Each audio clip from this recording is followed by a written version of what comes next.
Hindi ako yang sa niluto ni Habo kahapon na tulingan na is maga yung aking parang masakit.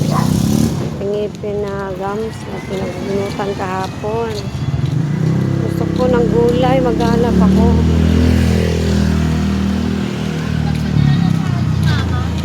Ayan guys.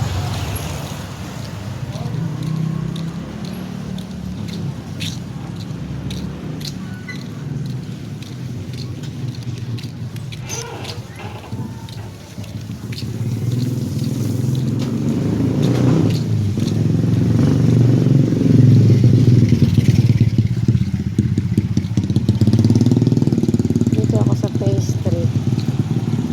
Yan ang aking daily ginagawa. Si Habol.